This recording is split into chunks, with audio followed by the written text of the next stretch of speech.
Hello, fight fans. Seattle Mike of MMA with Friends. Everybody, please hit that like button. Hit that subscribe button if you enjoy what I do here. You enjoy everything boxing, MMA, fighting.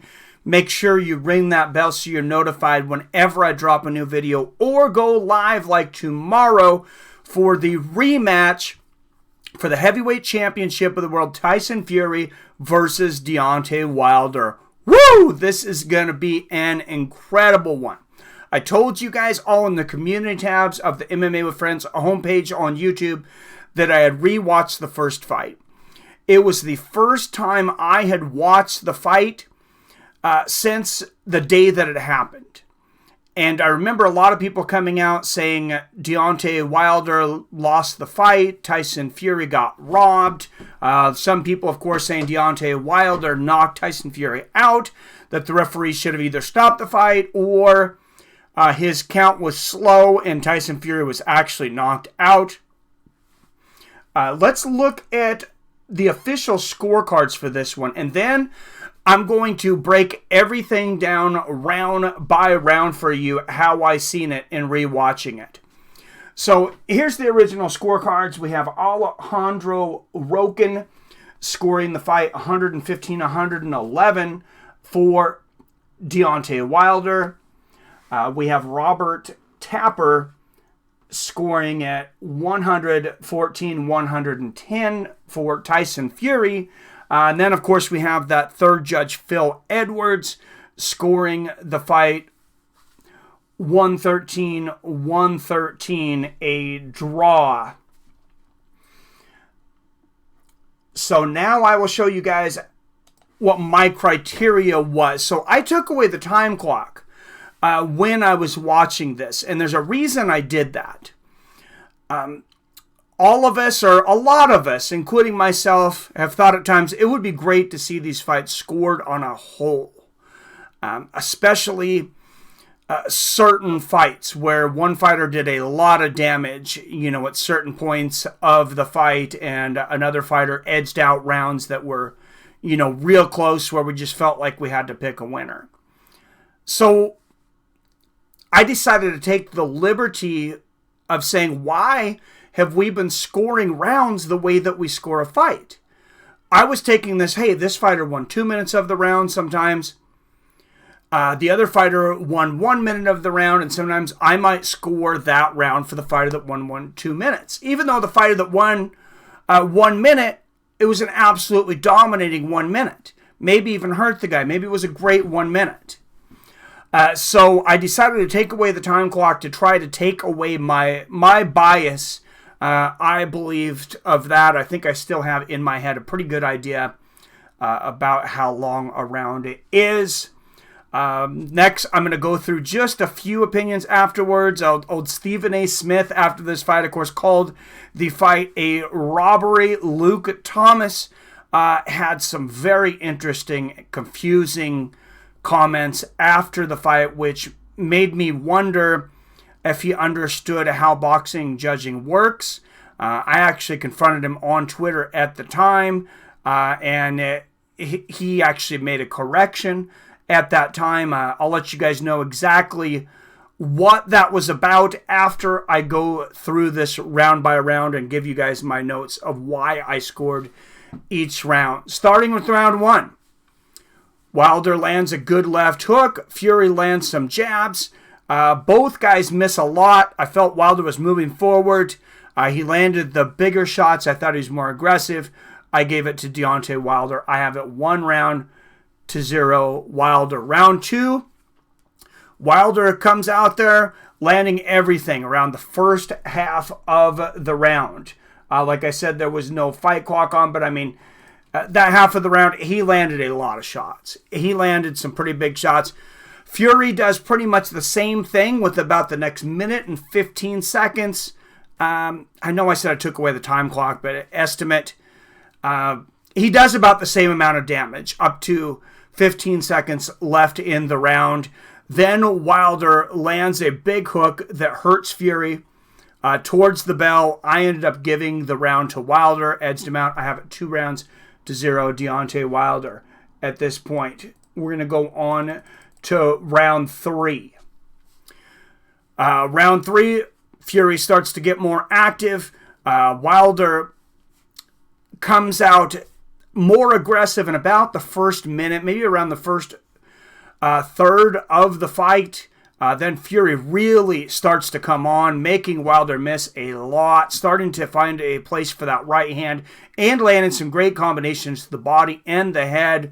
I gave round 3 to Tyson Fury. I now have it 2-1 for Wilder. On to round 4. Round 4, we saw Fury pretty inactive compared to round 3. Wilder landed some big body shots towards the end of the round. He cuts Fury with a left hook, cuts him above his right eye. This made the fight 3-1 in favor of Deontay Wilder. Going into round 5. After round 4, Deontay Wilder's corner told him he was winning the fight. Round 5, both men have some great exchanges. Fury has the ring generalship in this, maybe lands a few more punches, makes Wilder miss ridiculously. He's really getting his groove on defensively at this point. Fury landed the cleaner punches and I thought showed the ring generalship in this round. I have it 3-2 Deontay Wilder after 5. Let's go into the 6th round, and both men are exchanging, but Fury with the combinations, that was the difference. He lands some brutal combinations. He was really able to get inside on Deontay Wilder, and this is probably the first round where Deontay Wilder's blocking is pretty inefficient, and Fury's starting to find some big holes. That took the fight to 3-3. We now have it a draw heading into round 7. Round 7, Wilder strong to the body. Fury, big 1-2s. Both guys had their moments in this round. It was pretty close, but Fury, he had the better defense. He was more accurate. I thought landed the cleaner punches. Like I said, in another round, and something that's going to keep coming up again is ring generalship. Fury had it. 4-3 now for Tyson Fury. Let's go into the 8th round. Fury lands some big rights. Deontay Wilder really didn't show up for this round. Tyson Fury pretty much did what he wanted. Deontay Wilder threw some shots. He kept on throwing that right hand very wildly, and Fury was ducking under it by a mile. This was one of the most impressive defensive rounds, maybe of Tyson Fury's career. That took it to 5-3 in favor of Tyson Fury. Moving on to round 9. Round 9, Wilder starts out much quicker. Lands a big shot towards the beginning of this round. Landed 2 shots, actually, that floored Fury. It looked like Fury was a little bit off balance the first time that I watched it, but then when you go back and watch it, you see some clean combinations landing there, definitely on the temple, and a legitimate knockdown. Wilder wins that round 10-8. I now have it 5-4 in favor of Tyson Fury. Round 10. Wilder is absolutely exhausted. He had chased Tyson Fury down, trying to get that knockout in the 9th round, and he basically takes round 10 off. Tyson Fury does whatever he wants. Anytime Wilder throws punches, Fury sees him a mile away. He's landing heavy right hands on Deontay Wilder and lightning fast combinations. And it isn't until around the very end of the round, around maybe the last 20 seconds or so, they both exchange, and Wilder lands a couple of heavy shots at the end of the round. But Fury had dominated most of the rounds. 6-4, Tyson Fury. Going into round 11. Deontay Wilder comes out in this one. He seems to have a lot more energy. It seems to be more obvious that he probably took the 10th round off. to come back and win these last rounds or get that knockout. Fury was continually able to land combinations, though, in right hands. Wilder lands a nice right uppercut in this round. Left hook.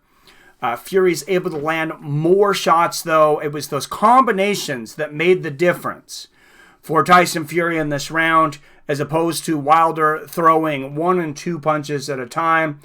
I gave that round to Tyson Fury. I now have it 7 rounds to 4 heading in to the final round, which means now Deontay Wilder, he either needs a knockout or he needs something spectacular. Right towards the beginning of the round, Wilder starts to crack Fury immediately. Then he finally finds a home for that right hand on the temple. Fury seems to be stunned, maybe even going down at that point, and then Deontay Wilder sweeps him with an incredible left hook that floors Tyson Fury, and I believe what woke Fury up was actually his head bouncing off the canvas. I think there's a good chance that Tyson Fury was actually out before his head hit the canvas, that woke him back up. Now, there was a lot of controversy. A lot of people said that this fight should have been stopped, that Tyson Fury, he was out. Most referees would have stopped that fight, which maybe they would have. But Tyson Fury, as I'm looking at it, he was actually aware a lot sooner than I thought he was. After his head bounces off the canvas, I immediately see his eyes start to open. He starts to chew on his mouthpiece. He starts to get up once, isn't able to, goes back down for a second, and then gets back up. I counted myself, not with a stopwatch, but by 1,000, 2, 1,000, because that's how a judge does it.